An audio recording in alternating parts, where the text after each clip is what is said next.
Assalamualaikum warahmatullahi wabarakatuh. Kami dari kelompok 1 akan mempresentasikan hasil diskusi kami, yaitu materi tentang sampling audit. Sebelum kita masuk materi yang sekarang, saya ingat bahwa teman-teman sebelumnya telah sedikit menyinggung tentang sampel atau sampling audit. Sebenarnya apa sih sampel audit itu? Sampel atau sampling audit merupakan suatu prosedur yang dilakukan untuk menguji beberapa bukti audit dari sekian banyaknya bukti yang ada. Atau bisa dikatakan juga sebagai subpopulasi untuk mencari suatu kebenaran. Sampling audit bisa dikatakan juga sebagai perwakilan dari seluruh bukti audit yang ada atau disebut populasi. Materi yang kedua yaitu alasan pengujian sampling. Ada beberapa poin. Yang pertama, karena adanya keterbatasan waktu, tenaga, dan biaya yang dimiliki oleh auditor. Maksudnya adalah tidak mungkin kan auditor menguji semua bukti audit yang ada. Misalnya saja bukti audit cukup banyak. Tidak mungkin auditor mengumpulkan bukti-bukti tersebut karena akan membutuhkan waktu yang lama, tenaga yang ekstra, dan biaya yang relatif tinggi. Poin yang kedua, hasil pengujian atas sampel atau sampling tidak akan berbeda dengan pengujian populasi. Maksudnya, walaupun yang diuji itu hanya beberapa dari sekian banyak bukti yang ada, hasilnya juga tidak akan berbeda. Hasilnya akan tetap sama karena sampel atau sampling merupakan perwakilan dari seluruh bukti audit yang ada. Poin yang ketiga, pengujian berdasarkan sampel dapat diuji secara ilmiah dan diterima secara umum. Maksudnya, dapat diuji secara ilmiah adalah pengujian yang mempunyai bukti fisik yang sesuai, sedangkan dapat diterima secara umum. Maksudnya, dapat dimengerti dan dipahami oleh semua orang karena sudah diuji kebenarannya. Adapun poin yang keempat yaitu praktik pengujian sampel telah berlaku secara umum.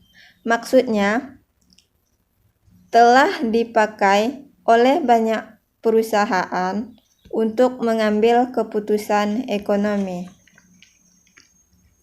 Materi yang ketiga yaitu metode audit sampling. Metode ini terbagi menjadi dua, yaitu sampling non-statistika dan sampling statistika. Sampling non-statistika merupakan sampel yang diterapkan tanpa metode statistika, melainkan hanya menggunakan pertimbangan auditor. Contohnya, auditor hanya memilih sampel berupa item yang dipercaya akan memberikan informasi yang diinginkan, sedangkan sampling statistika merupakan sampel yang diterapkan dengan model statistika pertimbangan auditor tetap digunakan, tetapi dalam jumlah terbatas.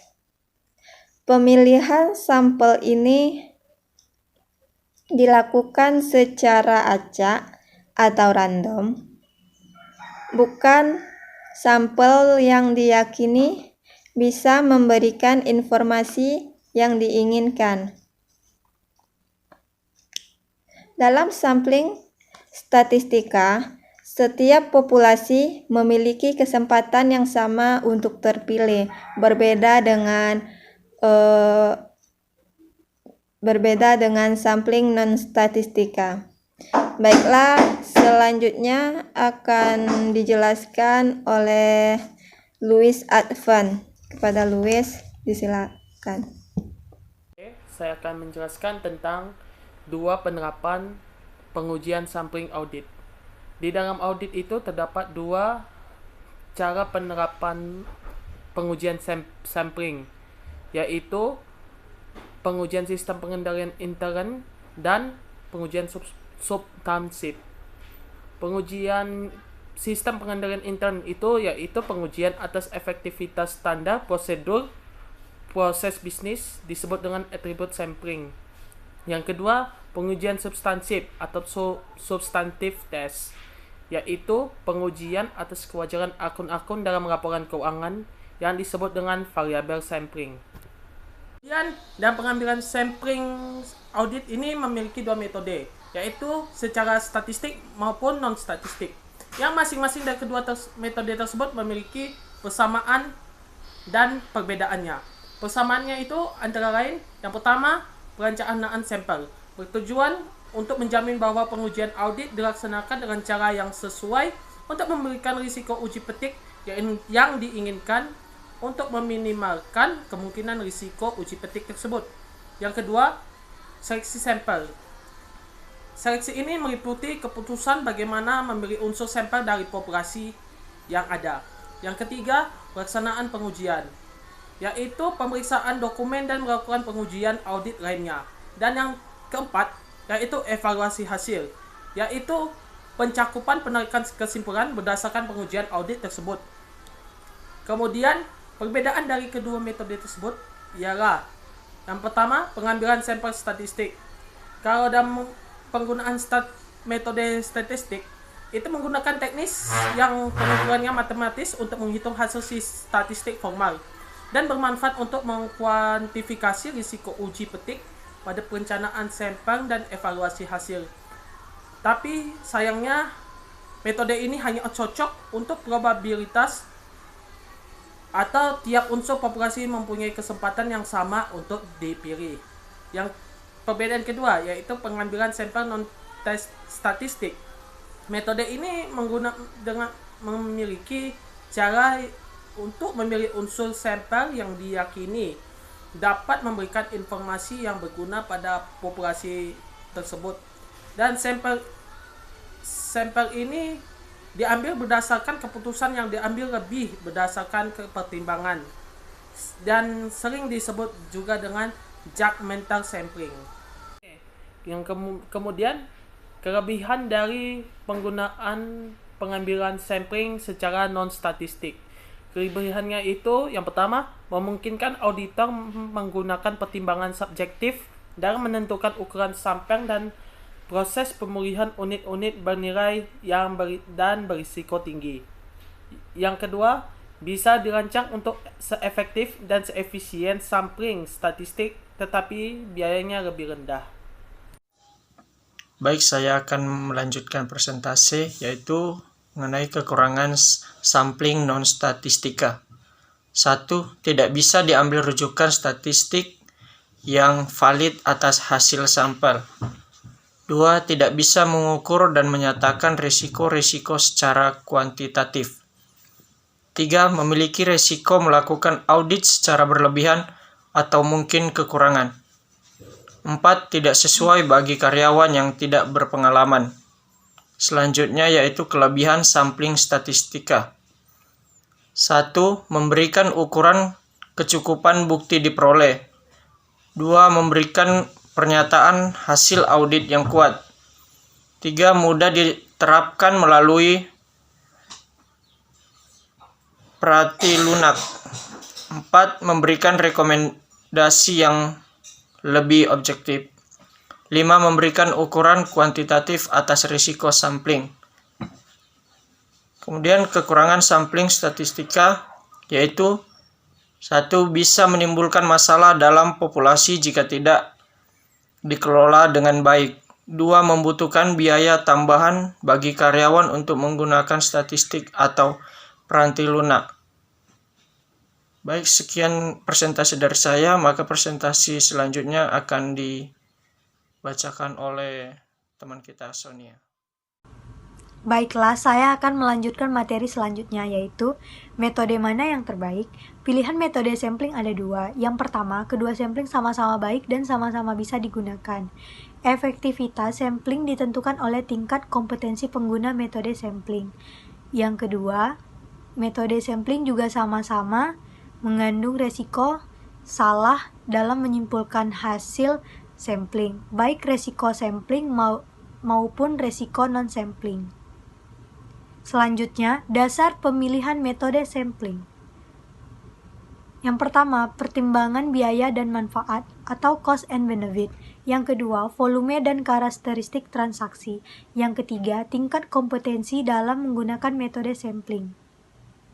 Selanjutnya adalah metode pemilihan sampling. Yang sering digunakan adalah yang pertama, random judgment sampling. Pemilihan sampel dilakukan secara random dengan menggunakan judgment akuntan publik. Kelemahannya sangat tergantung dengan judgment auditor. Jika auditor kurang pengalaman, sampel yang dipilih akan kurang representatif. Kelebihannya, semakin banyak pengalaman auditor, semakin baik hasil sampel yang dipilih. Caranya, menentukan jumlah tertentu dari suatu transaksi, menggunakan random sampling table atau komputer. Yang kedua, block sampling. Suatu metode non-probabilistik tentang pemilihan sampel, yaitu item-item dipilih dalam urutan yang bisa diukur. Auditor memilih transaksi di bulan-bulan tertentu, misalnya bulan Januari, Juni, dan Desember. Yang ketiga, statistical sampling. Pemilihan dilakukan secara ilmiah, sehingga walaupun lebih sulit, namun sampel yang terpilih representatif. Lebih banyak digunakan dalam audit di perusahaan yang besar dan mempunyai internal control yang baik. Tahapan sampling audit. Tahapan sampling audit dibagi menjadi 6 tahap. Yang pertama, menyusun rencana audit. Kegiatan sampling audit diawali dengan penyusunan rencana audit. Pada tahap ini ditetapkan yang pertama, jenis pengujian yang akan dilakukan karena berpengaruh pada jenis sampling yang akan digunakan. Yang kedua, tujuan pengujian. Pada pengujian pengendalian untuk meneliti derajat keandalan pengendalian, sedangkan pengujian substantif tujuannya meneliti kewajaran nilai informasi kuantitatif yang diteliti. Yang ketiga, populasi yang akan diteliti disesuaikan dengan jenis dan tujuan pengujian yang akan dilakukan. Yang keempat, asumsi-asumsi yang akan digunakan dalam penelitian. Yang kedua, menetapkan jumlah atau unit sampel. Unit sampel ditetapkan dengan menggunakan rumus atau formula statistik sesuai dengan jenis sampling yang akan dilakukan. Pada tahap ini, hasilnya berupa pernyataan mengenai jumlah unit sampel yang harus diuji pada populasi yang menjadi objek penelitian. Yang ketiga, memilih sampel. Setelah diketahui jumlah sampel yang harus diuji, langkah selanjutnya adalah memilih sampel dari populasi yang diteliti. Yang keempat, menguji sampel. Melalui tahap pemilihan sampel, peneliti mendapat sajian sampel yang harus diteliti. Selanjutnya, auditor menerapkan prosedur audit atas sampel tersebut. Yang kelima, mengestimasi keadaan populasi. Selanjutnya, berdasarkan keadaan sampel yang telah diuji, auditor melakukan evaluasi hasil sampling untuk membuat estimasi mengenai keadaan populasi. Yang keenam, membuat simpulan hasil audit. Berdasarkan estimasi atau perkiraan keadaan populasi di atas, auditor membuat simpulan hasil audit. Biasanya, simpulan hasil audit ditetapkan dengan memperhatikan atau membandingkan derajat kesalahan dalam populasi dengan batas kesalahan yang dapat ditolerir oleh auditor. Risiko sampling. Dalam menyelenggarakan pengujian substantif atas rincian, auditor memperhatikan dua aspek dari risiko sampling. Yang pertama, risiko keliru menerima, yaitu risiko mengambil keputusan atau kesimpulan berdasarkan hasil sampel bahwa saldo akun tidak berisi salah saji secara material. Padahal kenyataannya, saldo akun telah salah saji secara material. Yang kedua, risiko keliru menolak, yaitu risiko mengambil kesimpulan berdasarkan hasil sampel bahwa saldo akun berisi salah saji secara material, padahal kenyataannya saldo akun tidak berisi salah saji secara material. Auditor juga memperhatikan dua aspek risiko sampling dalam menyelenggarakan pengujian. Pengendalian jika ia menggunakan sampling. Yang pertama, risiko penentuan tingkat risiko pengendalian yang terlalu rendah atau risk of assessing control risk too low, yaitu risiko menentukan tingkat risiko pengendalian berdasarkan hasil sampel terlalu rendah dibandingkan dengan efektivitas operasi pengendalian yang sesungguhnya. Yang kedua, risiko penentuan tingkat risiko pengendalian yang terlalu tinggi atau risk of assessing control risk too high, yaitu risiko menentukan tingkat risiko pengendalian berdasarkan hasil sampel yang terlalu tinggi dibandingkan dengan efektivitas operasi pengendalian yang sesungguhnya. Risiko non-sampling. Risiko non-sampling atau non-sampling risk adalah risiko audit bukan karena sampling. Seseorang auditor mungkin melakukan prosedur untuk semua transaksi atau saldo dan gagal untuk mendeteksi salah saji yang material. Dua penyebab risiko non-sampling yaitu yang pertama, kegagalan auditor untuk mengenali pengecualian. Yang kedua, prosedur audit yang tidak sesuai atau tidak efektif. Sumber-sumber risiko non-sampling seperti kegagalan mendeteksi kesalahan dalam dokumen. Yang kedua, penerapan prosedur audit yang tidak sesuai dengan tujuan audit. Yang ketiga, kesalahan jawaban konfirmasi. Dan yang keempat, kesalahan interpretasi hasil sampel.